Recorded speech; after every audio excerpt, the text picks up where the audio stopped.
Muy buenos días, mis hermanos. Eh, Mis hermanos, como decía mi papá, el culto el día de hoy está a cargo de CRC Kids, está a cargo del Ministerio de los Niños. O vengo a decirles solo una cosa, y es que Cristo Jesús tiene que estar en el centro de nuestro hogar. Y es lo único que necesitamos. Podemos estar en la mejor universidad, podemos haber estudiado lo que hayamos estudiado, podemos haber tenido 5 hijos y tener el sexto, pero les aseguro que si Cristo no está ahí, de nada sirve. Y en ese proceso de nosotros de Señor, Señor, pero porque no sé, o sea, como que no termina de encajar, nosotros dijimos, claro, es que nos hace falta lo más fundamental. Y es pedirle dirección al Espíritu Santo de qué es lo que la iglesia necesita escuchar de nosotros o tal vez no necesita escuchar nada de nosotros. Y en ese momento entró un gran afán y entramos en oración solamente por una cosa, papás y familia. Aunque me gustaría que todos hoy, el día de hoy, entendamos que estos niños que están allá, todos son nuestros hijos. Quiero que lo tengamos claro. O sea, todos tenemos acá responsabilidad con los niños que están allá. Hace poquito salió un estudio y mostraba que en la iglesia en Occidente ha tenido un alto crecimiento desde más o menos 1950 hasta acá, pero la principal causa de crecimiento en Occidente ha sido la fertilidad. Las mamitas dentro de las iglesias han tenido hijos y el tener hijos ha hecho que pues las iglesias vayan creciendo poco a poco. Y miraban que dentro de las labores misioneras, o sea, todas las almas que se podría decir que se ganaron para Cristo en el proceso de misiones no logra ni siquiera llegar a la mitad de las personas que han ingresado a iglesias, que han conocido de Cristo por la familia. Entonces, queramos o no queramos, la familia termina siendo el núcleo central de la congregación.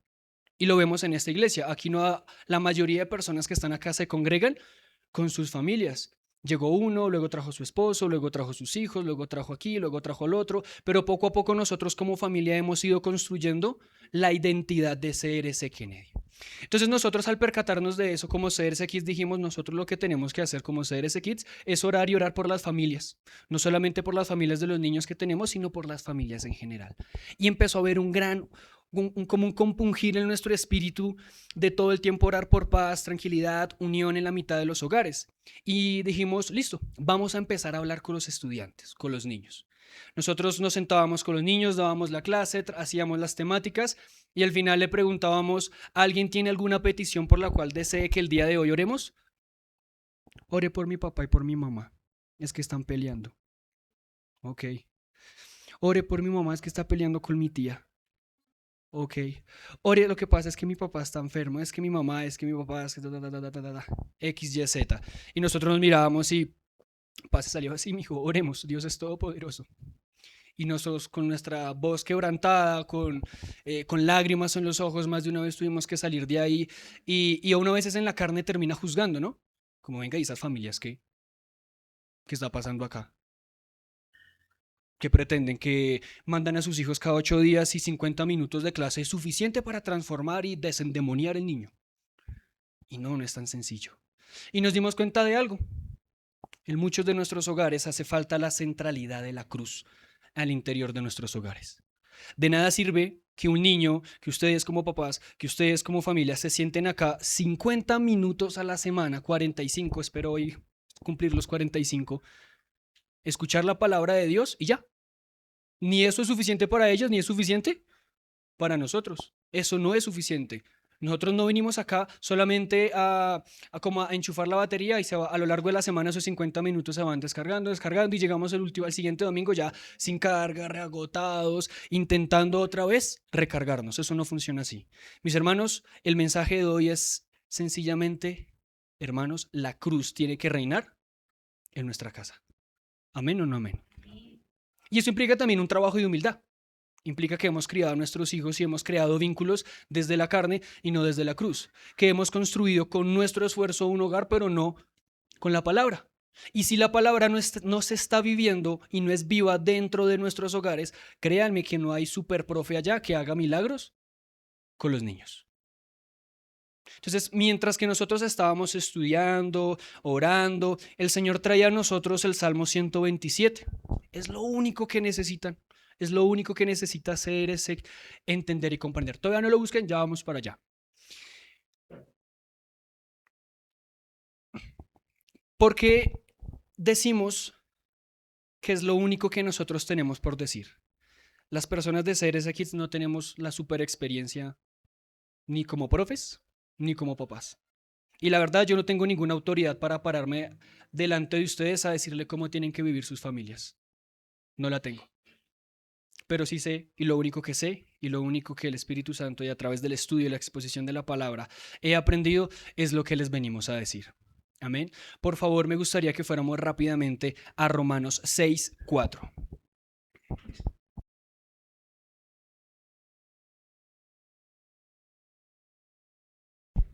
La carta de los Romanos 6:4.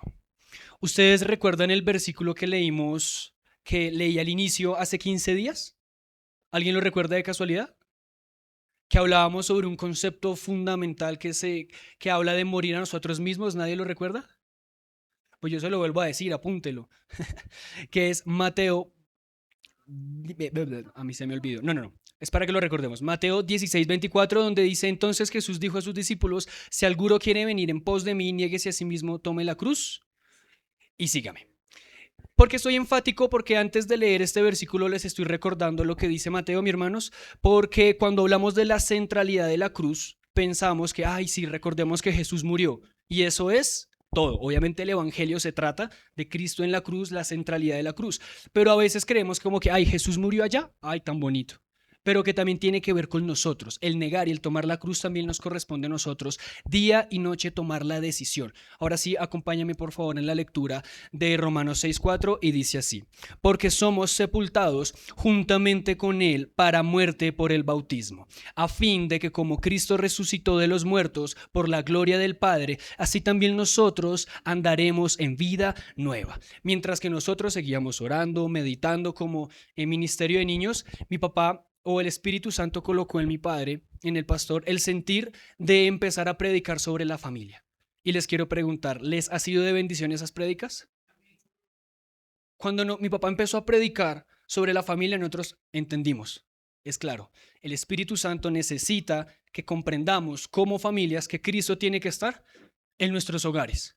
Y si ustedes como iglesia no tienen la capacidad de oír lo que el Espíritu Santo ha venido hablando durante estos días, sencillamente eso es palabra muerta. Entra por un oído y sale por el otro. Entendimos que no era solamente de hacer un taller, sino entendimos que Cristo tiene que ser el centro de nuestra familia y que cada rol específico dentro de nuestra familia tiene un actuar o una forma de expresar a Cristo dentro del hogar.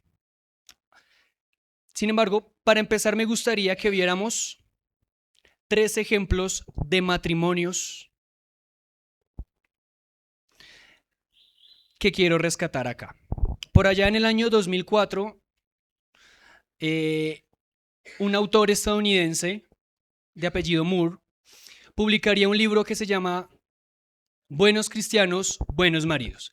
Y este libro tenía solamente una función y era la de analizar o validar, en palabras humanas para que lo entendamos, juzgar cómo fue la vida ministerial de estos 3 varones, pero al mismo tiempo contrastarlas de cómo fueron sus matrimonios y sus hogares.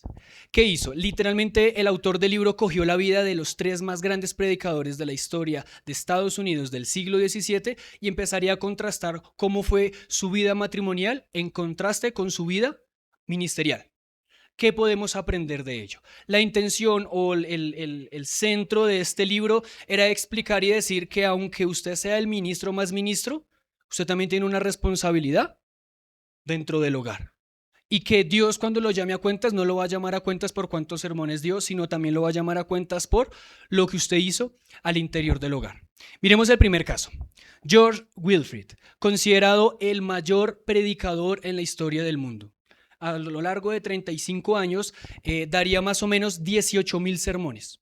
Los estudios muestran que daba 2 sermones por día durante 32 años sin parar. Era tanto lo que predicaba que los relatos cuentan que le salía sangre de la garganta de lo duro que tenía que gritar y de todas las veces que tenía que predicar.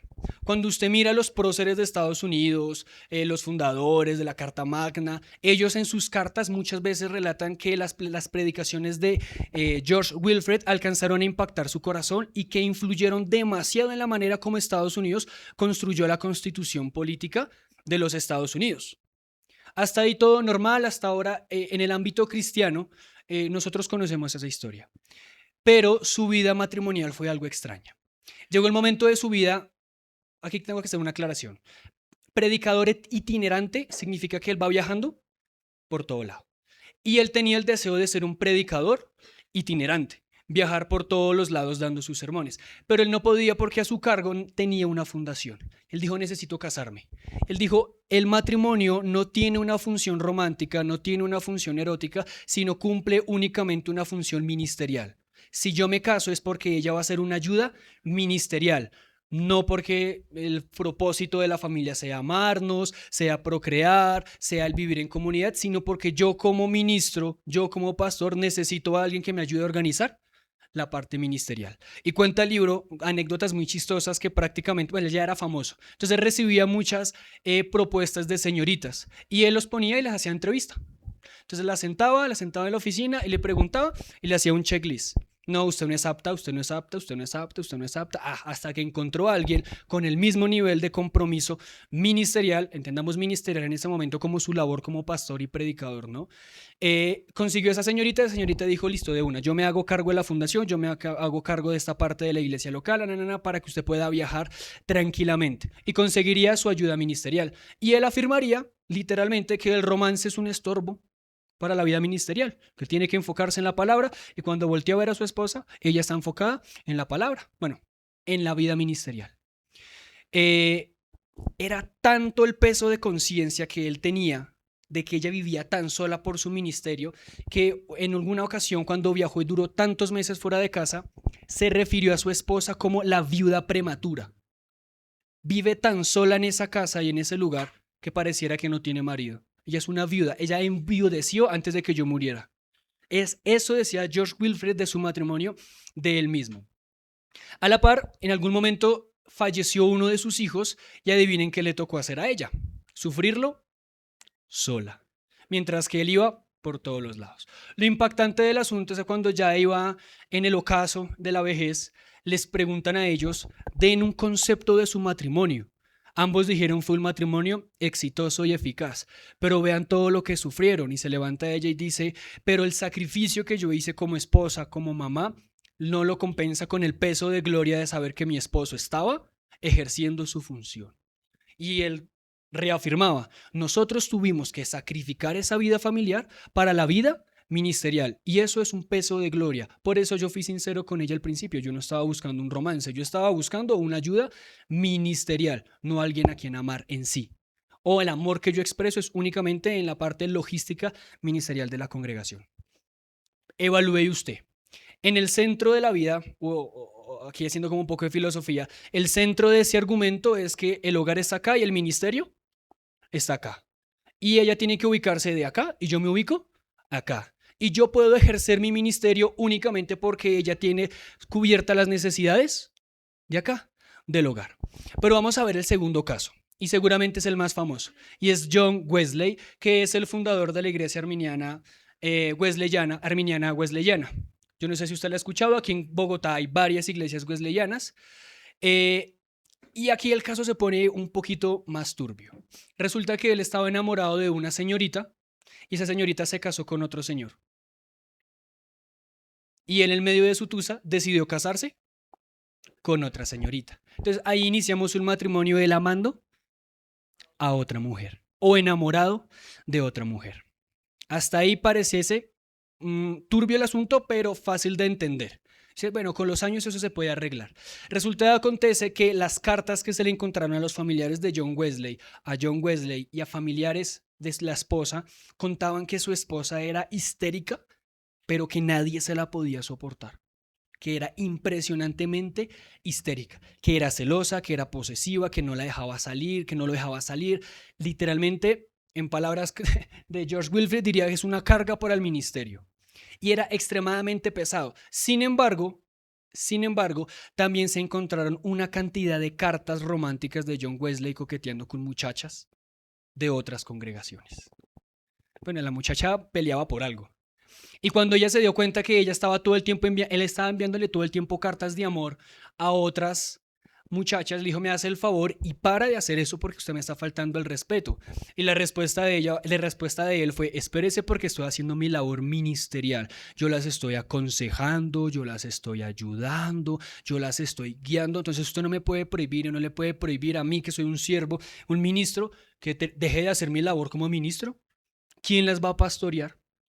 Pero cuando usted lee las cartas y a ejemplo de cartas, usted se da cuenta que eso no es, o sea, habla de todo menos de Dios. Son demasiado explícitas. Y empezó a chocar demasiado con su esposa al punto donde él llegó a afirmar que la vida matrimonial en sí y per se para un ministro era un estorbo. Jonathan Wilfield decía, aquí está la familia, aquí está el ministerio. John Wesley diría, el matrimonio es simplemente un estorbo para el ministerio. Si usted quiere servir como ministro, mejor no se case. Esas las dos no cuajan. Y la historia número 3, que es la que nos llena de esperanza el día de hoy, que es la de Jonathan Edwards, es la historia de considerado el erudito más grande en la historia de los Estados Unidos.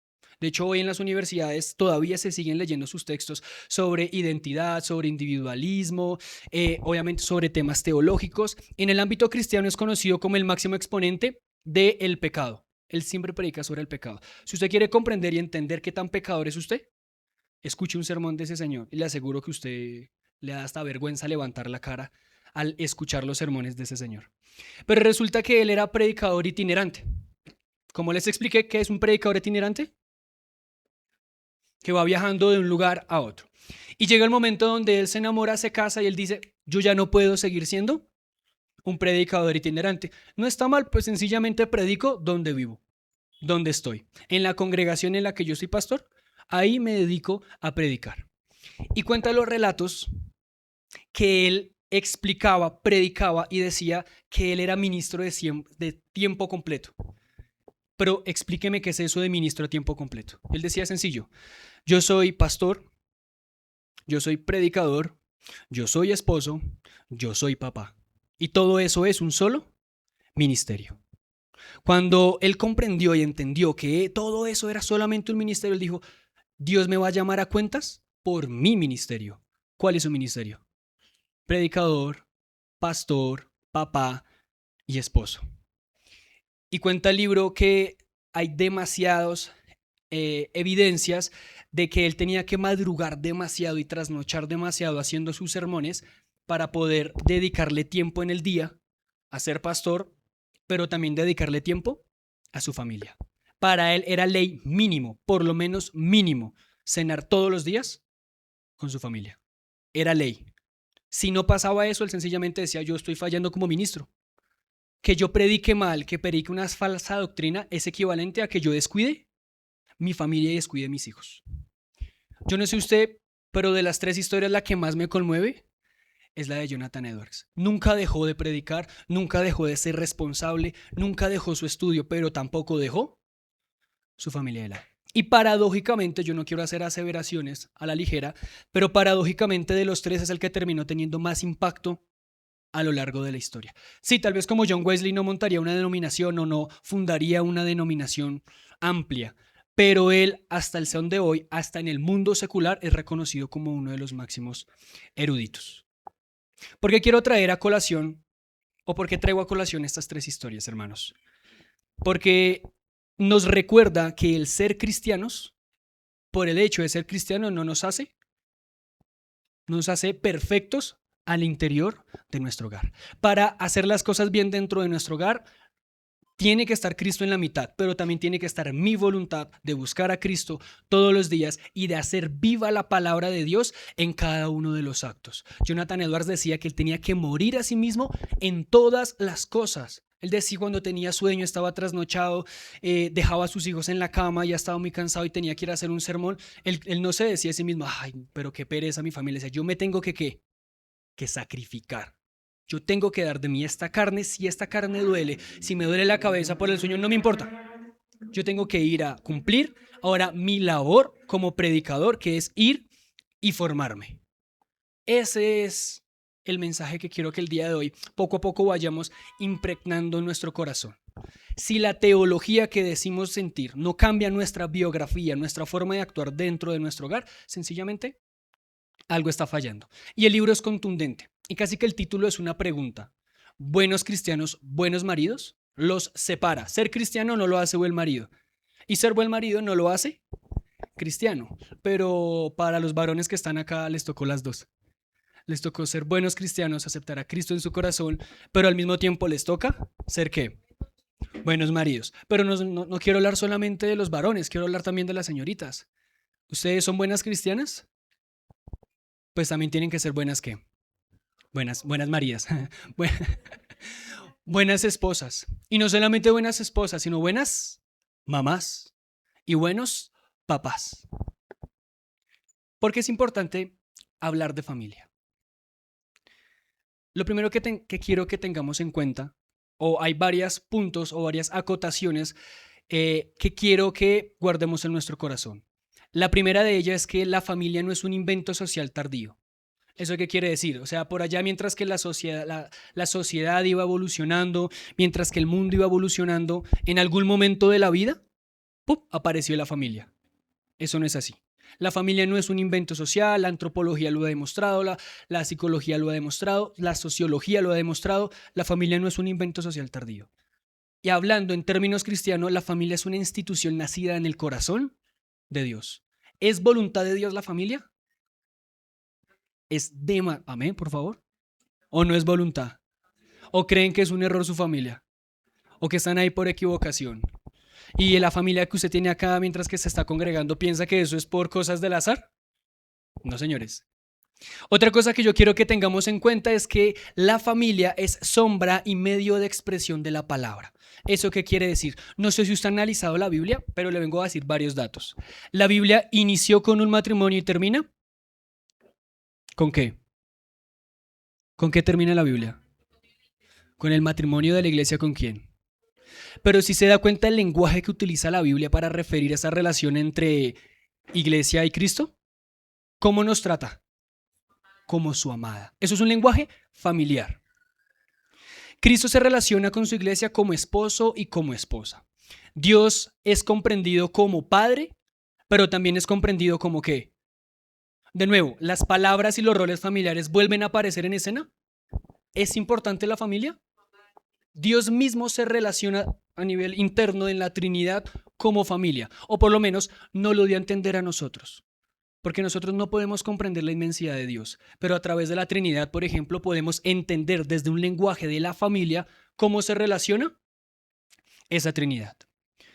Otra que a veces la pasamos por alta, nosotros somos llamados hijos de Dios.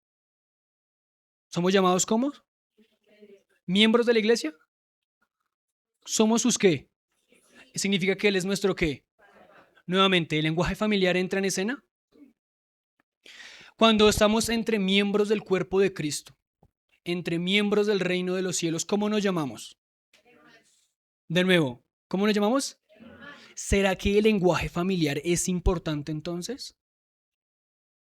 Y por último, y el más importante, Cristo en la última cena dijo que no iba a volver a tomar del fruto de la vid hasta cuando nos reunamos con Él. Y mientras tanto, ¿Él qué está haciendo? La palabra de Dios, ¿cómo dice? Preparando morada. ¿Usted no le parece eso profundamente familiar? Que mientras que usted está acá distrayéndose, haciendo 7,000 cosas humanas, preocupadas por el trabajo, Jesús está ya haciendo ¿qué? Preparando morada. Esa palabra preparar morada es la misma que se utiliza cuando dice que el Espíritu Santo habita, vive en nosotros. Literalmente dice el Espíritu Santo hizo morada en ti. Y literalmente significa él hizo una carpa, armó una carpa en ti. Entonces cuando dice que Jesús está preparándonos morada allá en el cielo, significa que literalmente Él está allá organizando las cosas, poniendo la mesa. ¿No les parece profundamente conmovedor? Entonces cuando usted esté preparando la mesa, cuando usted caiga en cuenta que es papá, caiga en cuenta que es hermano, caiga en cuenta que es mamá, ¿se está dando cuenta la relación implícita que hay entre familia y Dios? ¿La familia es importante, hermanos? Y si la familia es tan importante, ¿por qué es tan caótica? Porque es lo que más el enemigo ataca. ¿Por qué más? Si la familia es tan importante, si la familia es el núcleo central, hace poquito escuchaba a un pastor familiar y me decía, Chino, después de la salvación, la segunda decisión más importante de su vida es casarse, conformar familia. Y le doy un consejo, me decía. Si va a tomar esa segunda decisión, póngala al mismo nivel. No que el matrimonio le dé salvación, pero cuídelo. Cuide ese hogar, puchica, como lo más sagrado en su vida. Porque a veces pensamos y creemos que porque ya somos cristianos, ya nos liberamos. Ahora sí, por favor, mis hermanos, me gustaría que fuéramos rápidamente al Salmos 127, perdón. Salmo 127. Y mientras que van buscando el Salmo 127, me gustaría explicar un poquito el contexto histórico. El Salmo 127 se le es atribuido al rey Salomón. Y no es coincidencia que el rey Salomón haya escrito el Salmo 127. Tenemos que recordar que el rey Salomón también es considerado el rey de la ingeniería en su momento. El rey constructor, le decían, porque si hubo alguien que construyó edificaciones, fue el rey Salomón. Inclusive él construiría el templo con los recursos que su padre David le dejaría. Entonces el rey Salomón construye el templo, construye edificaciones, construye una fortificación alrededor de Israel. Y a través de la analogía o la explicación de la construcción, construye y explica a través del Salmo 127 qué es lo más importante. Por favor, acompáñenme en la lectura. En el nombre del Padre, del Hijo y del Espíritu Santo, dice así: si Jehová, por favor todos, si Jehová no edificare la casa, en vano trabajan los que la edifican. Si Jehová no guardare la ciudad, en vano vela la guardia. Por lo demás es que os vengáis de madrugada y vayáis tarde a reposar, y que comáis pan de dolores, pues que a su amado dará en sueño. He aquí, herencia de Jehová son los hijos, cosa estima de fruto del vientre, como saetas en la mano del valiente, así son los hijos habidos la de la juventud. Bienaventurado el hombre que llena su aljaba de ellos, no será avergonzado cuando hablare con los enemigos en la puerta. Yo duramos muchísimos meses con el grupo de CRC Kids leyendo el Salmo 127, intentando entender por qué nosotros, o por qué es palabra de Dios para el día de hoy el Salmo 127. Y hay varias cositas a analizar. Como lo recordé, el rey Salomón también es considerado el rey ¿qué? Pero lo acabo de explicar lo que dije ahorita. El rey constructor. ¿El rey qué? Entonces, el rey constructor, que tiene todos los recursos a su alcance, hace un salmos diciendo: de nada sirve hacer la mejor construcción si quien no está en la construcción. Si Jehová no está, en este caso para nosotros ya lo entendemos, si Cristo no está en la construcción. De nada sirve tener los mejores guerreros alrededor de la ciudad, custodiando la ciudad, si quien no está en la ciudad. Cristo. Y ese salmo, ya después de que pasaron los periodos exílicos, que fueron exiliados en Babilonia, bueno, muchísimas cosas, los peregrinos de las diferentes zonas del mundo, cuando se devolvían a Jerusalén, cantaban el Salmo 127, recordando y diciendo: si antes adoraban en el templo, adoraban única y exclusivamente porque estaba ¿quién? Jehová, no porque la construcción fuera bonita. Y hoy, que tal vez ya no tenemos la misma construcción, ¿qué hacemos? ¿Adorar a quién? A Jehová. ¿Importa la construcción? No. Antes, cuando había una ciudad llena de triunfo y todos los israelitas con alegría se llenaban de orgullo de ver sus fortalezas, de ver sus guerreros, tenían que entrar en calma, respirar y darse cuenta que ellos eran grandes por sus guerreros y por su ciudad, o eran grandes ¿por qué? Porque Jehová estaba con ellos. Y cuando ya no había ciudad, ya no había guerreros, eran exiliados, eran humillados, al mismo tiempo ellos sostenían lo mismo. Nunca se trató de la civilización, nunca se trató del templo, nunca se trató de la fortificación, siempre se trató única y exclusivamente ¿de quién? De la presencia de Dios. Este salmo tiene una división, o se divide en dos partes. La primera parte es el capítulo 1 y el capítulo 2. Según los estudiosos, lo denominan como la vanidad de la vida sin Dios. Y la segunda parte, del versículo 3 al versículo 5, se le es denominado como la bendición de los hijos. Me gustaría leerles en la versión PDT el versículo 1 y el versículo 2. Y dice así: si el Señor no construye la casa, los constructores pierden su tiempo. Si el Señor no vigila la ciudad, los guardianes pierden su tiempo. Pierden el tiempo ustedes que se levantan temprano y se acuestan tarde para comer un pan conseguido con sufrimiento, porque Dios da a quien ama aún mientras duerme. Una pregunta: ¿ustedes a veces se sienten agotados? ¿Ustedes no les daría rabia que saber que su cansancio familiar, su agotamiento emocional, su esfuerzo físico, todo eso es en vano? ¿No se ha puesto a pensar en eso? Que usted llega así estresado, ofuscado, llega cansado del trabajo y ahora me toca ayudar a hacer trabajos al niño y mi esposa me tiene que contar esto y mi esposo me tiene que contar esto y llegamos tarde y tras del hecho mañana me toca pedir permiso, aguantar la mala cara de mis jefes para ir a una citación de mi hijo porque mi hijo se está portando mal y todo ese esfuerzo, todo ese sudor para que sea en vano. ¿No lo he puesto a pensar? Lo que pasa es que siento que a veces como familia idolatramos nuestro cansancio, idolatramos nuestro esfuerzo. Es que como a mí me tocó, el dicho decía mi terapeuta, el dicho de la mamá: me quité el pan de la boca para dárselo. Imagínese usted quitarse el pan de la boca para dárselo a su hijo y que Dios le diga: fue en vano, no fue para nada. Imagínese usted construir su casa, esforzarse y que cuando por fin está en su casa construida, en la casa que compró, en el apartamento que compró, usted voltea a ver y se dé cuenta que, ¿para qué sirvió? El Salmo denuncia la ansiedad del afán excesivo. Esta parte. ¿Para qué se afana tanto en las cosas materiales si lo esencial es Cristo? No estoy diciendo deje de trabajar, deje de esforzarse, deje de trasnochar. No, no, no, yo no estoy diciendo eso. Lo que estoy diciendo es que si todos sus esfuerzos están fundamentados en sus fuerzas, créanme que se va a agotar y tras del hecho se va a agotar en vano. En vano. A mí me dio mucho mal genio cuando yo me gradué de la universidad porque yo hice la tesis y me tocó leer como no se pueden imaginar y al final perdí una beca porque estaba escrito mal. O sea, la redacción no era lo suficientemente pulcra para poder pasar el filtro para ganar la beca. Y a los meses lanzan ChatGPT. Hoy me dio un mal genio. Porque yo cogí varias partes y capítulos de la tesis, organícemelo con tal estructura, porque estaba bien. Lo que pasa es que estaba mal organizado, las palabras inadecuadas. Sí, gramaticalmente faltaba porque para escribir y para que le pasen a uno y se lo sellen, eso es un milagro.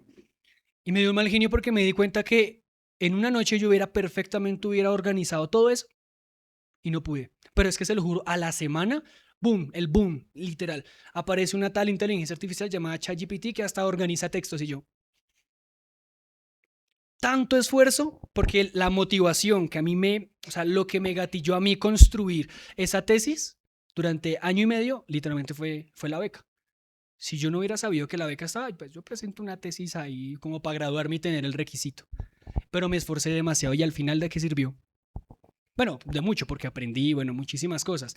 Pero ¿a qué voy? Siento que como familia tenemos que aprender y entender que porque usted esté cansado, trasnochado, no significa que esté bien. Es que estoy cansado de criar y eso no significa nada. Yo no estoy quitándole mérito a su sufrimiento, entiéndanlo. Pero si su sufrimiento, no mentiras, no voy a cambiar la palabra, si en las fuerzas suyas usted está cansada, ¿es problema de quién? Suyo, porque lo está haciendo en fuerzas de quién? Suyas. Yo he dado este ejemplo muchas veces y creo que es la parte más escalofriante de mi vida cuando mi mamá se me paró de frente y me dijo: ¿sabe que ya me mamé? Me cansé, no me lo aguanto más. Haga con su vida lo que usted quiera. Siempre y cuando, de las puertas para acá, no me traiga su pecado. De allá para allá, haga lo que se le dé la gana. Literalmente me lo dijo así. Yo, ¡ay! Y cuando me volteé, me dijo: pero yo, ¡ay! ¿Pero qué? ¿Pero qué, señora? Pero usted tendrá que verse con Dios. Yo pasé saliva. Yo, no, mamá, venga. Todo bien, venga, hablemos. No es para tanto, ¿para qué lo invoca? No es para tanto. El resultado, creo que en algún momento conté el testimonio, cuando Dios decide tratar con uno, trata y trata de verdad. Y en este punto, piénsese si la cantaleta, si el esfuerzo, ese esfuerzo humano que usted hace por intentar moldear a su hijo, ¿será que es suficiente? ¿Saben que ¿Qué va a permitir que usted con su pareja se reconcilie y tenga un estado de armonía en su casa? ¿Saben qué lo va a hacer? Suena bonito decir Cristo, pero no solamente es decir como Cristo. Es el morir a usted mismo. Es el tomar la decisión. Es ser manso y humilde. Es colocar la otra mejilla, no a su fuerza. ¿Usted va a moldear a su esposo? No, ya lleva muchos años intentándolo. ¿Será que lo van a moldear a usted? Entonces lleguen a un acuerdo. Ni usted me moldea, ni yo a usted lo moldeo. Que Cristo nos moldee. Mejor usted no me mire a mí, no mire mi defecto, sino mire a quién. Mejor yo no lo miro a usted, porque si me quedo mirándole a usted me decepciono. Mejor yo a quién miro.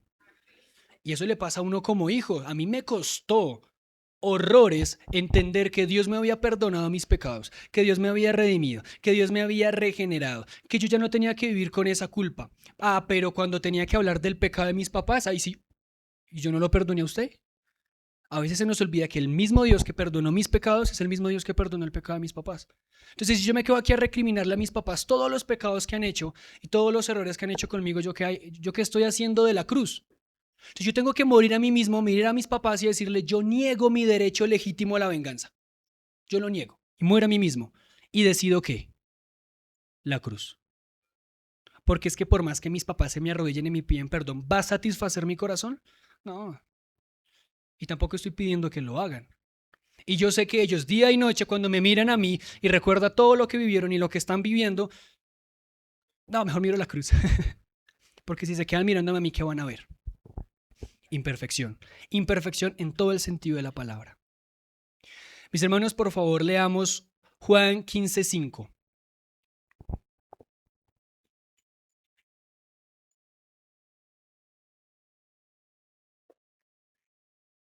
Alguien, por favor, que lo lea en voz alta con voz de trompeta.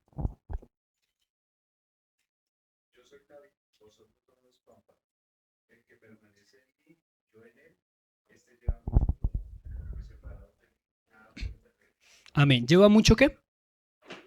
Nosotros a veces pensamos que la paz dice la Biblia que ¿qué es? Todos se me devuelven a nivel número 1. ¿La paz qué es? ¿Un fruto? Claro, un fruto del Espíritu Santo. Paz, amor, bondad, benignidad, paciencia, mansedumbre. ¿Usted quiere tener paz en su casa? ¿Quiere tener amor en su casa? ¿Tiene que forzar la paz? ¿O qué tiene que hacer? Cultivarla. ¿Y cómo se cultiva? Literalmente la palabra está diciendo, únase a Cristo. ¿Usted tiene que permanecer en quién? ¿Tiene que ir al psicólogo? También, pero entiendan, y muchos tienen que ir, no mentiras. Y el día del paseo me di cuenta, tramposos. Pero yo me di cuenta, no hace mucho, lamentablemente, que nunca se trató de Dios solucionándome mis problemas familiares, sino que se trató que en medio del problema familiar, si yo permanecía en Cristo, me agarraba a Cristo, decía, Señor, yo no entiendo nada, pero tu palabra dice que ellos son salvos al igual que yo no lo entiendo. Yo me agarro. Y pasaba la tempestad. Y levantaba el ojo y sobreviví. Nuevamente, otra crisis familiar, otra crisis. Agarraba nuevamente a la Biblia y yo decía, Señor, yo no entiendo la verdad, estoy juzgando la verdad, mi carne, pero no entiendo, ¿qué hago? Permanezco en ti. Señor, yo no entiendo a mi hijo, no lo entiendo, ¿qué hago? Después de sacar la correa, ¿qué hace? Abre la Biblia, Padre, corrige a tus hijos con amor. Ay, la embarré.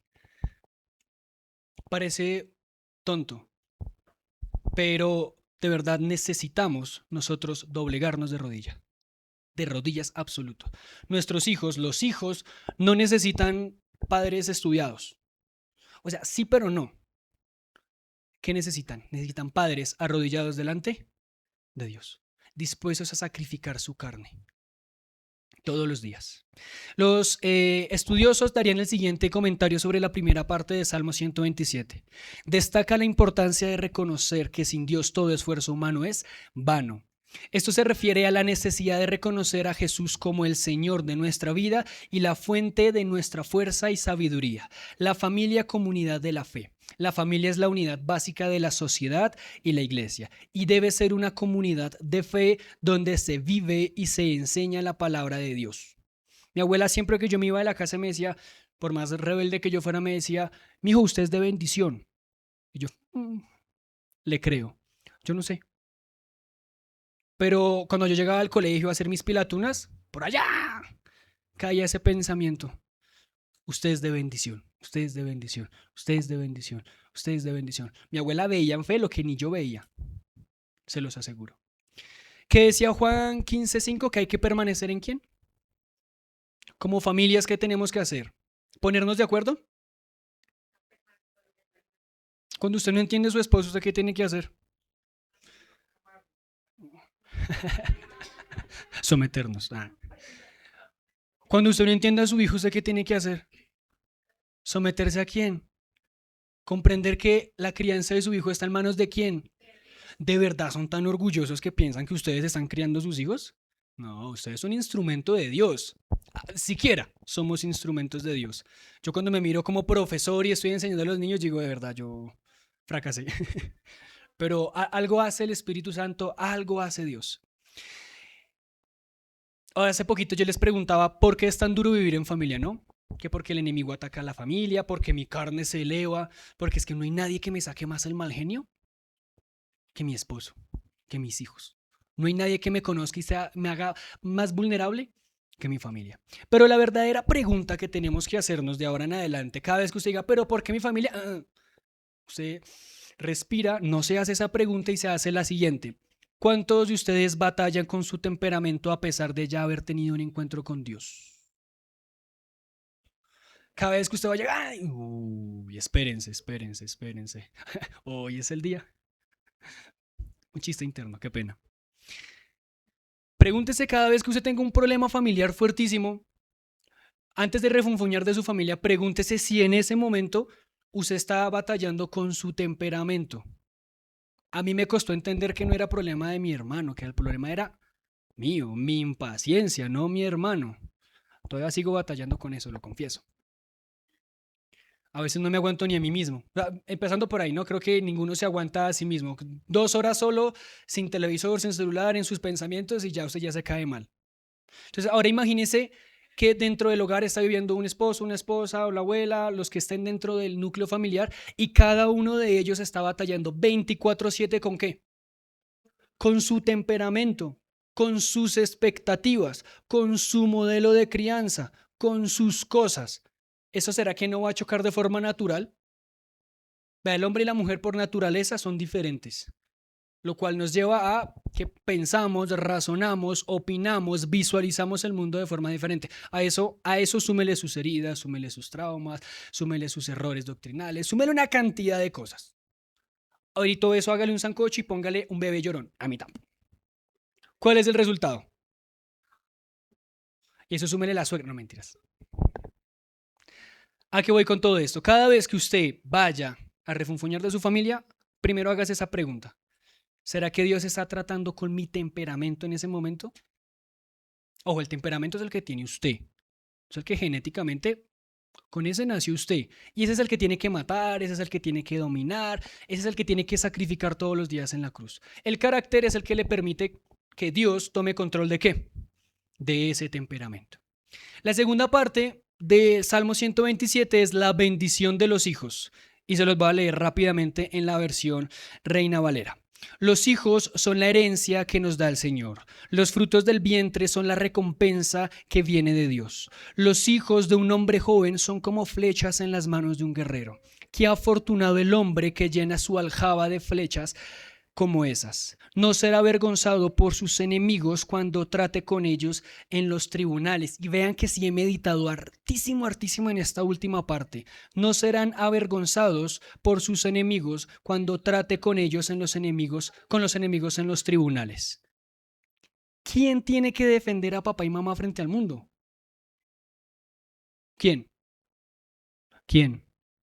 Nosotros los hijos somos los llamados a ser escuderos de nuestros papás. Cuando usted voltea a ver dentro del hogar, ¿usted qué ve? Ve muchas cosas malas, pero yo le digo, por fe vea cosas buenas. Pero cuando usted se voltea, ¿usted qué tiene que hacer con su familia? ¿Qué tiene que hacer? Defenderla, cuidarla, dar buen testimonio. Vuelvo a leer. No serán avergonzados aquellos hombres que tienen muchos hijos. ¿Los hijos son qué? ¿Una qué? Una bendición. Entonces no vaya a creer ni por un segundo ni que usted es un error ni que sus hijos son una bendición, lo dice la Biblia. Entonces, si usted está refunfuñando de su hijo, que tiene derecho a hacerlo porque sé que la labor de crianza es durísima, sepa y entienda que su hijo es que es una bendición. Cuando dice, papá Dios y mi herencia, ahí tiene. No, pero yo esperaba una herencia mejor, una herencia, una finquita en La Vega, una herencia, un apartamentico, un carro, pero de herencia usted qué tiene, sus hijos. ¿Y quiénes van a ser los encargados de defenderlo cuando usted ya sea adulto mayor, inclusive aún siendo joven? ¿Quién los van a defender? Entonces también quiero hablar a los hijos que están acá, aunque somos todos. ¿Quiénes somos? ¿Cuál es nuestra tarea dentro de la labor del hogar? ¿Cuidar a quién? A los papás. Ahora pregúntese si usted está cuidando a papá y a mamá como tiene que ser. A me parece muy curioso porque dice, no serán avergonzados por sus enemigos en los tribunales. ¿Significa que alguien va a intentar juzgar, atacar a su papá? ¿Y quién va a tener que salir a levantar y decir, no, no, no, no, espérese? O sea, tampoco. O sea, a veces me regaña, no me deja coger el celular, me decomisa, me apaga el internet, pero tampoco me hace el favor y actúa de esa manera. Nosotros como hijos, quiéralo o no quiera, no somos nadie para levantar el dedo y juzgar a sus papás. Y usted por dentro siente ese deseo de decir, es que mi papá y mi mamá lo está haciendo mal. ¿Sabe en ese momento qué tiene que hacer? Mirar la cruz. Punto. Porque es lo mismo que tienen que hacer sus papás cada vez que lo ven usted insoportable, que no se lo aguanta. Uy, es que estoy que lo... Va a mirar la cruz y sacrificarse a sí mismos. Los comentaristas dirían lo siguiente: los hijos son considerados una bendición de Dios y la familia es vista como un regalo precioso. Se refiere a la importancia de criar a los hijos con el temor y la instrucción del Señor. Y aquí sí me quiero detener por un segundo. Efesios 6:4, por favor. Efesios 6:4, y alguien que por favor lea con voz de trompeta. Efesios 6:4.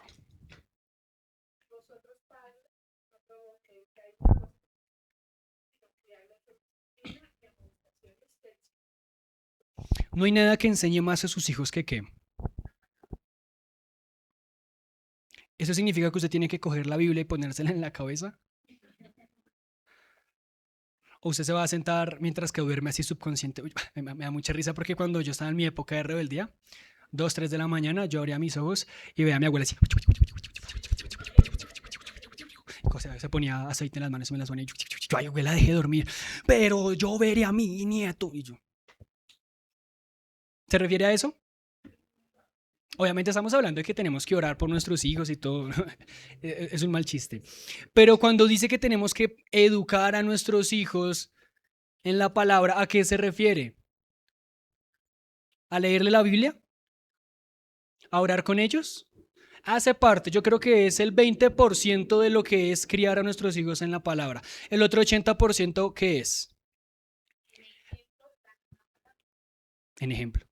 Yo no sé si ustedes conocen el concepto de palabra viva, o sea, que la palabra se haga viva, o sea, que lo que usted aprende se vuelve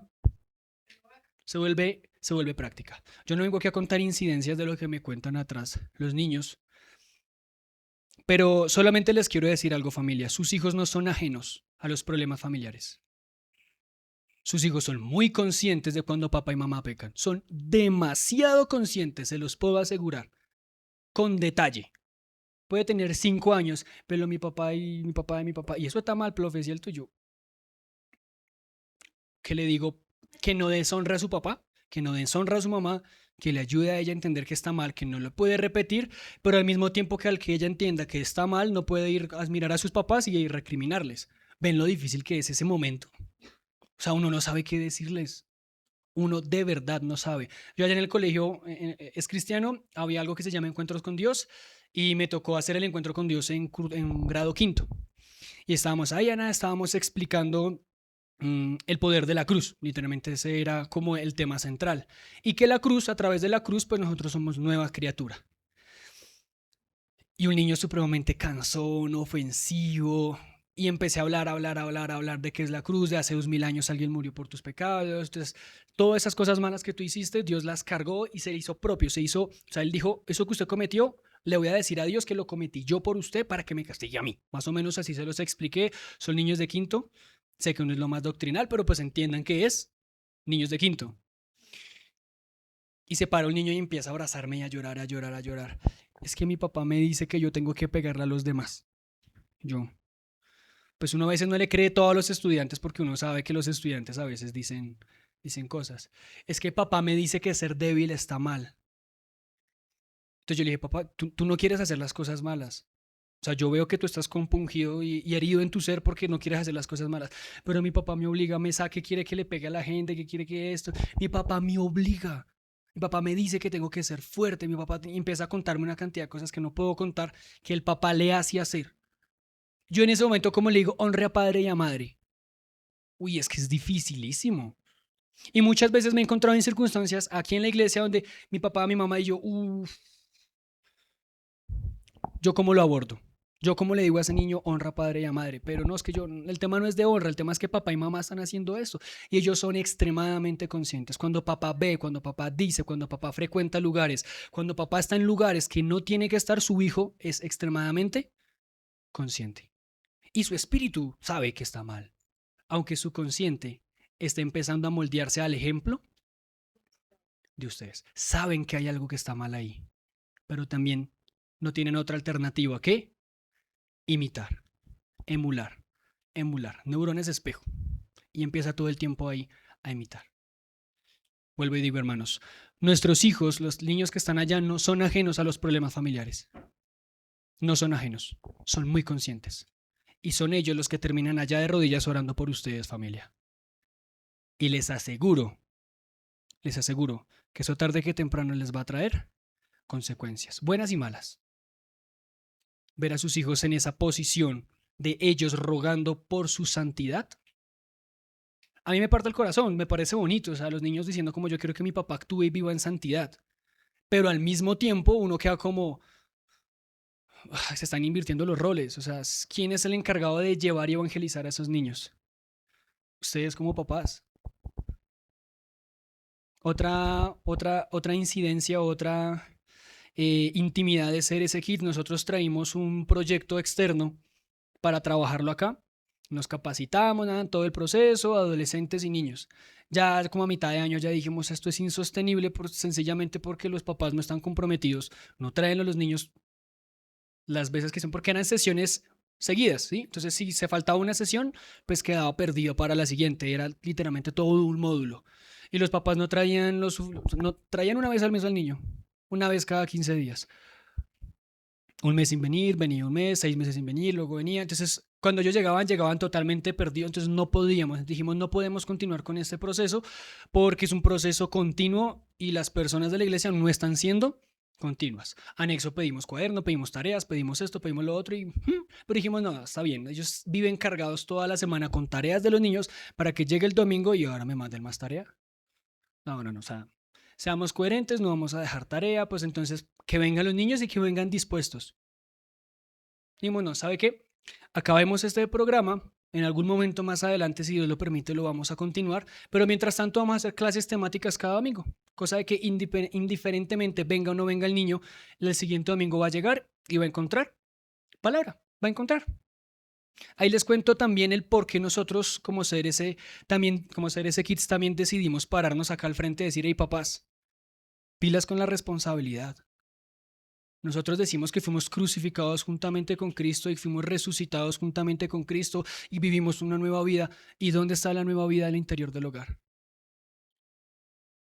Hace poquito escuché a un pastor que decía, tenemos como familia cristiana muy normalizado el decir, yo estoy bien con Dios, yo no estoy pecando, yo no estoy ni en fornicación, ni en adulterio, ni nada, estoy sirviendo en la iglesia, doy mis diezmos, todo bien en la iglesia, yo amo al Señor genuinamente, pero es que mi familia está como así. O sea, ¿en qué momento nosotros como cristianos normalizamos que estamos en la iglesia bien, todo bien, y en la familia? El tercer punto, yo no me acordaba que iba en el tercer punto. El tercer punto lo titulé El hogar, una tierra fértil para el yo. Y aquí me gustaría traer una cita textual de Watchman Nee, un pastor chino que la historia es bastante bastante fuerte, diría lo siguiente al respecto del hogar. El hogar es donde el yo más se expresa, donde el orgullo no se disimula, donde el ego se siente con derecho, donde la impaciencia justifica su tono, donde la indiferencia puede ser disfrazada de cansancio, donde el amor se condiciona a la reciprocidad. Allí es donde el yo encuentra un terreno fértil para crecer o donde se puede desarraigar si decidimos tomar la cruz. Si hay un lugar en donde su carne se va a sentir cómoda para expresar todo lo malo, es en el hogar.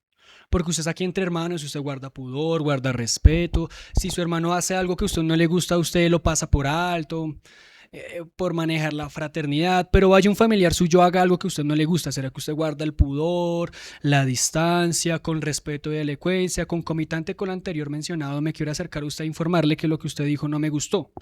¿Será que si nos acercamos así o automáticamente pegamos el grito? Automáticamente lanzamos el control.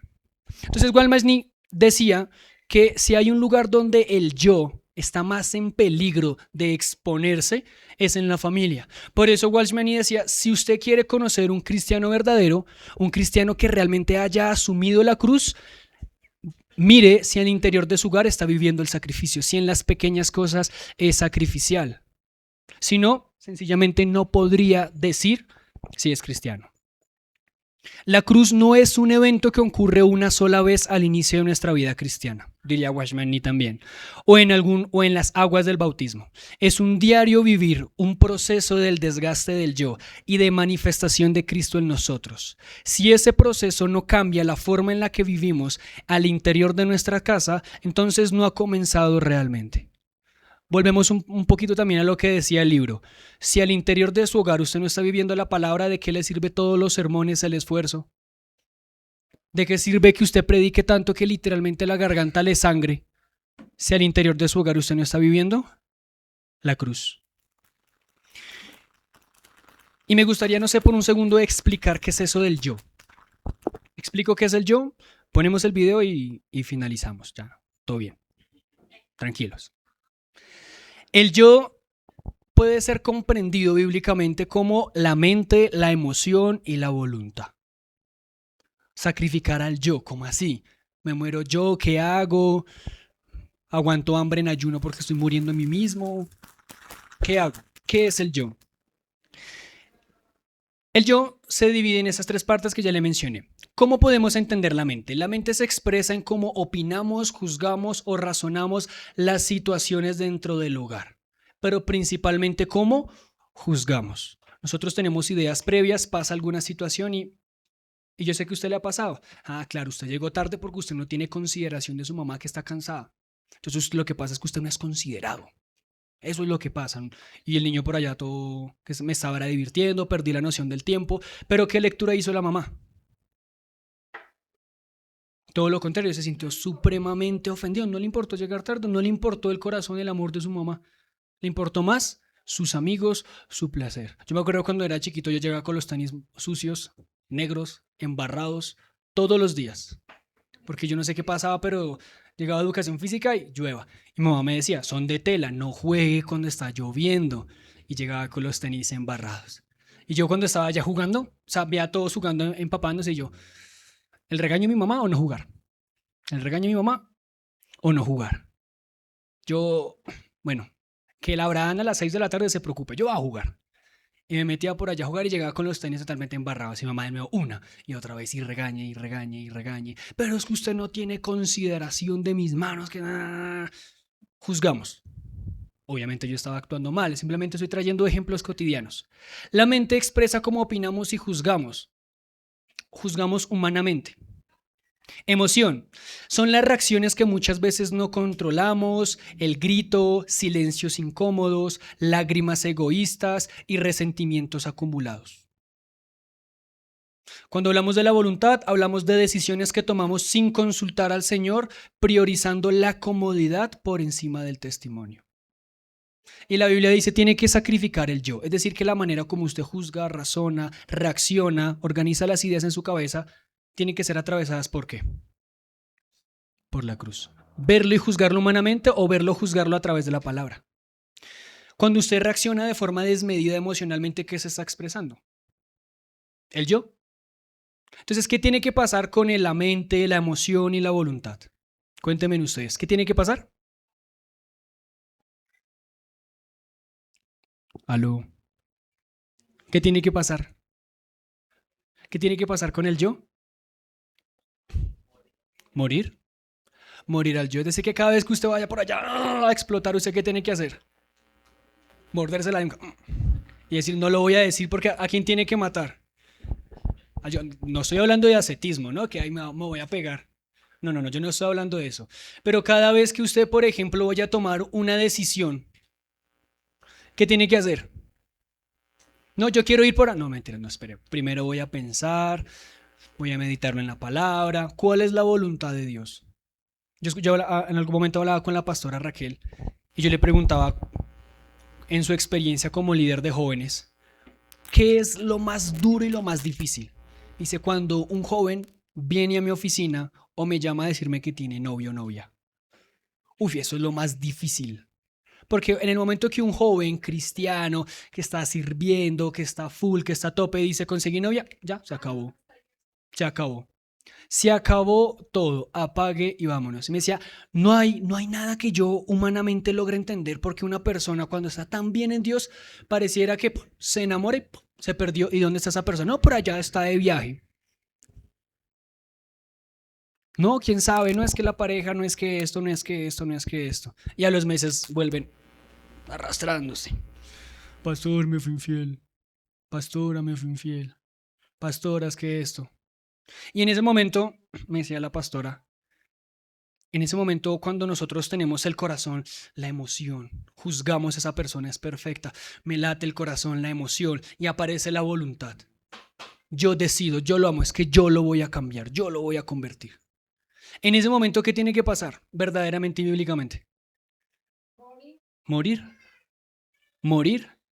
Y algo que el joven cristiano tiene que aprender a hacer hoy en día es mirar a su pareja y decir, "Mm, mm, mm, mm. Muero a mi deseo, muero a mi deseo". Hay un cántico que dice, Dios ayúdame a controlar mi lengua. Se lo han escuchado. Dios mío, ayúdame a controlar mi lengua. Se las dedico. Allá, cuando usted está por allá, muérdase la lengua, voltea a ver y diga, no, no, no, voy a sacrificar a mí mismo. Quiero retomar con la pregunta. Porque cuando le preguntamos a nuestros niños cómo piensan el reino de los cielos, ¿por qué nos responden como mi casa?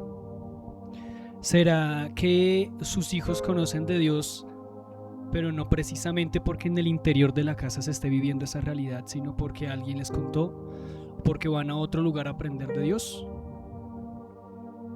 Es la pregunta que les quiero hacer a ustedes como familia. Hace poquito escuché una pregunta que me conmovió, que siento que es bastante realista. Y la pregunta era, o que se la hacían a alguien más y yo la escuché. Un día sus hijos van a crecer y se van a ir de la casa. Y no van a volver. Lo van a volver a visitar. Y si van a volver con alguien cogidos de la mano. Y se van a casar. Y cuando estén sentados en la mesa almorzando, cenando y empiecen a contar las historias de su vida y ambos empiecen a llorar, las lágrimas que derramará su hijo serán de gratitud o de dolor. Cuando su hijo esté conformando su nuevo hogar, ¿qué va a decir del hogar pasado? No sé, hermanos, pero yo espero de corazón que el día que eso suceda, sus hijos puedan decirle a su pareja, yo conocí de Dios en mi casa. Yo conocí de Dios mientras que mi mamá me lavaba, me planchaba, me cocinaba. Allá yo conocí a Dios. Que mientras que mi papá salía a trabajar, mientras que mi papá me hacía los favores, mientras que mi papá me recogía, mientras que allá yo conocí a Dios. Y no que conocí a Dios en una iglesia porque estaba tan traumado, estaba tan lastimado que tuve que buscar de alguien que me ayudara a sanar y ahí conocí a Dios. ¿De qué manera su hijo va a decir que conoció a Dios? Dirá, ¿conocí el Dios de la plenitud que mis papás me expresaron? ¿O conocí el Dios restaurador que viví una infancia traumática y gracias a Dios pude salir de ahí? ¿Nuestra casa es un reflejo del reino de los cielos? Y lejos de intentar traer culpas, lejos de intentar juzgar, yo vengo a traer un mensaje de esperanza. Estamos a tiempo, mis hermanos, de sacrificarnos a nosotros mismos. Una mamá sacrificada, una mamá rendida a Cristo, hace más que 10 sermones. Un papá sacrificado hace mucho más que cualquier grito. Mis hermanos, por favor, les pido, inclinen su rostro, cierren sus ojos y mediten por un segundo en sus familias. Y le pido que ahí donde usted esté, si tiene a su familia al lado, pues la abrace. Y si hay parte de la familia que no está acá, la traiga a su memoria.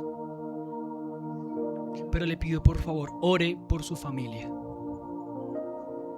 Tal vez no fue la mejor prédica, no fueron los mejores ejemplos, pero lo que yo sí sé es que Dios quiere que de la misma manera que nosotros somos llamados nueva criatura, nuestros hogares sean llamados nuevos hogares.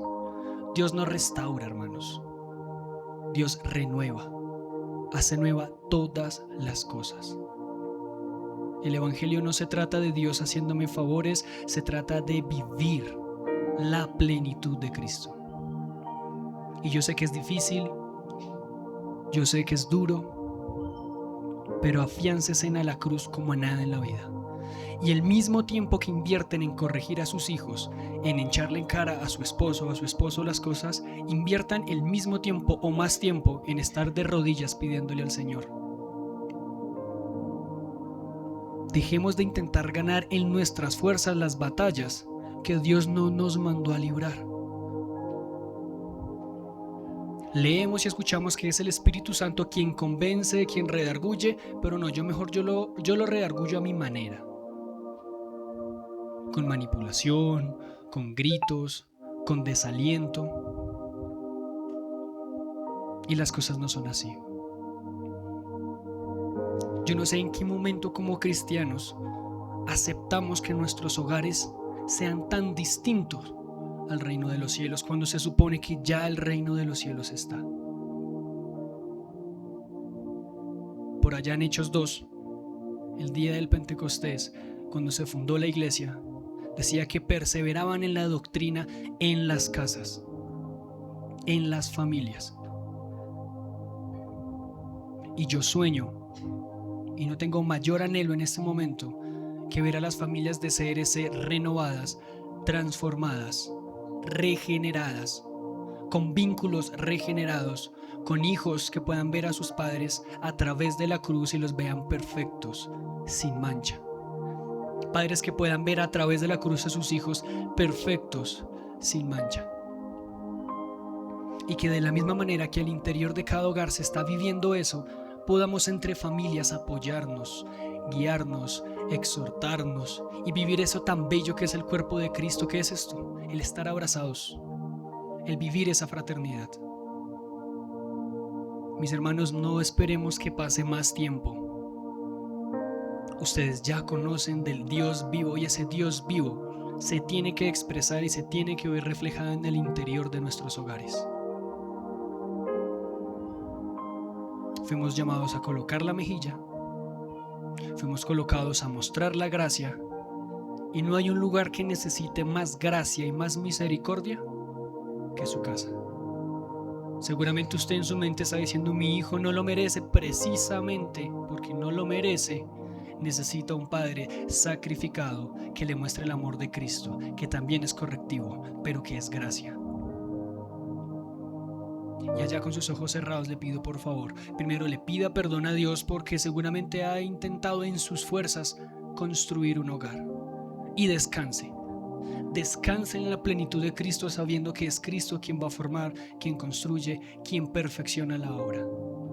Sepa y entienda que esa persona que está al lado suyo también batalla con el pecado día y noche. Todos los días se levanta odiando su pecado e intentando mejorar de sí, de la misma manera que lo hace usted. Así que, hermanos, pidámosle perdón al Señor y elevemos una oración a Dios, rogando por nuestras familias. Amado Padre Celestial, Gracias, gracias, gracias Padre Celestial, porque tu palabra, lejos de poner pesos insoportables sobre nuestros hombros, Señor Jesús, nos libera. Venimos delante tuyo, Padre Celestial, a pedirte perdón porque hemos sido negligentes, porque no te hemos sabido ver en la cotidianidad, porque no te hemos sabido expresar. Y la verdad, Padre Celestial, eso ha traído consecuencias garrafales dentro de nuestro hogar. Pero hoy, Papito Dios, venimos juntos como familia a rogar y a clamar por tu misericordia. Y hoy te pido, Padre Celestial, que seas tú entrando en el interior de cada familia, renovando, reformando, Padre Celestial. Todo sea haciendo los nuevas criaturas, sea haciendo nuevos hogares, y permite, Padre Celestial, que se levanten estas familias en victoria, Señor Jesús. No la victoria que nos ofrece el mundo, sino la victoria en ti, Cristo Jesús. Recuérdales de día y de noche, en medio de la tempestad, en medio de la ansiedad del día a día, en medio del choque del día a día, que tú, Cristo Jesús, tienes el control, que Cristo Jesús se trata de ti, mas no de nosotros. Pongo delante tuyo esas familias, Señor Jesús, y te pido que las predicaciones que nos has regalado a lo largo de estos meses sean siendo vivas en cada una de las mentes, de los corazones y del espíritu de todos los que estamos acá. Que nosotros como varones seamos varones conformes al corazón de Dios, que seamos mujeres conforme al corazón de Dios, que seamos padres e hijos conforme al corazón de Dios, Señor. Ayúdanos, guíanos en todo momento y en todo lugar, Señor Jesús. Ayúdanos a comprenderte, a entenderte, pero exhórtalos, Señor Jesús. Muévelos, Padre Celestial, a que de día y de noche te busquen, a que de mañana oren, de por la tarde oren, por la noche oren, de que escudriñen tu palabra, de que la Biblia, Padre Celestial, sea un libro que siempre está en la mesa visible de lo tanto que se tiene que leer. Que el estudio de tu palabra, Señor Jesús, sea algo diario, algo cotidiano, y que estos niños, Padre Celestial, puedan vivir y puedan experimentar el reino de los cielos dentro de su hogar. Que cuando le pregunten por Dios, piensen en papá y en mamá y en las enseñanzas de papá y mamá. Que cuando piensen en el reino de los cielos, piensen en su casa, en el calor de su hogar, Señor Jesús. Haz de estos hogares un hogar de paz, Padre Celestial. Que ese fruto sea manifestándote, Padre Celestial. Que esté en todo momento ahí. Y ayúdanos, Padre Celestial, a morir a nosotros mismos. Ayúdanos a cada mañana a levantarnos y decir: ya no vivo yo, sino que ahora Cristo vive en mí. Que mi actuar, que mi expresar, que aún todos esos sacrificios silenciosos que nadie valora, Señor Jesús, que esas lágrimas silenciosas, Padre Celestial, de soportar, sean, Padre Celestial, una señal de ese sacrificio individual, de ese morir a mí mismo. Ayúdanos, Padre Celestial, a morir al pecado. Sabemos que el pecado ya no nos gobierna, sabemos que la ley del pecado ya no tiene poder sobre nosotros, pero a veces, Padre Celestial, permitimos que la carne tome control, y te pido, Padre Celestial, que seas tú trayendo tu control sobre la carne, sobre la mente, sobre la voluntad, sobre las emociones, Señor Jesús. Te pido, Padre Celestial, que cada uno de nosotros seamos capaces de perdonar a través de la cruz. No necesitamos que nuestros familiares no pidan perdón, sino que expresemos ya ese perdón a través de la cruz. Llénanos, Padre Celestial, con tu plenitud, que no dependamos de la opinión de mamá, de papá, sino que al fijarnos en ti seamos capaces de dar lo impensable, única y exclusivamente en amor a ti, Cristo Jesús.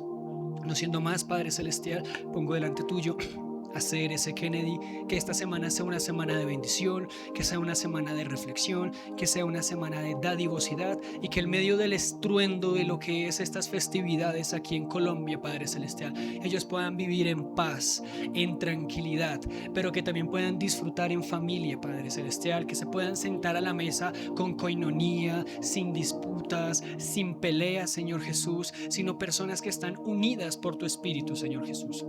Ruego por esos familiares que aún no han dado su paso de fe, Señor Jesús. Te ruego y te clamo que esas personas que aún son renuentes a escuchar y aceptar el llamado de tu evangelio, Padre, que sean aceptándolo, Señor Jesús. Te pido, Padre Celestial, que cada uno de los miembros que están acá tengan la capacidad de ir y evangelizar su familia, que sean llamando a su familia, Señor Jesús. Espíritu Santo, eres tú quien convence, eres tú quien regenera. Así que, Espíritu Santo, te pido con mucha ternura, con mucho amor, que seas haciendo tu obra, Señor Jesús. Si hay esposos inconversos, Padre Celestial, te pido que seas yendo a la profundidad de su alma, cambiando y transformando, Padre Celestial, su corazón y que sea aceptando su llamado, Señor Jesús. Si hay hijos rebeldes, Padre Celestial, que no quieren escuchar tu voz, te pido, Padre Celestial, que seas llenando de fortaleza a esos padres y que seas llenando de amor y cobijando con tu gracia a aquellos hijos rebeldes, Padre Celestial. Aquellos hogares, Padre Celestial, que están disfuncionales, aquellos hogares, aquellos espositos que viven peleando, Señor Jesús, te pido que seas ayudándoles a sacrificarse mutuamente, a arrodillarse ambos delante de la cruz y comprender, Cristo Jesús, que esa no es tu voluntad. Aquellas mamitas solteras, Señor Jesús, te pido que seas llenándola de fortaleza. Te pido, Padre Celestial, que seas presentándote como ese esposo fiel que llena por completo todo. No necesitamos de una pareja para estar completos en ti, Cristo Jesús. No necesitamos nada más que a ti, Cristo Jesús, y que tu suficiencia sea determinando y dirigiendo nuestras emociones, nuestra mente y nuestro corazón en todo momento. Amén y amén. Dios les bendiga, hermanos.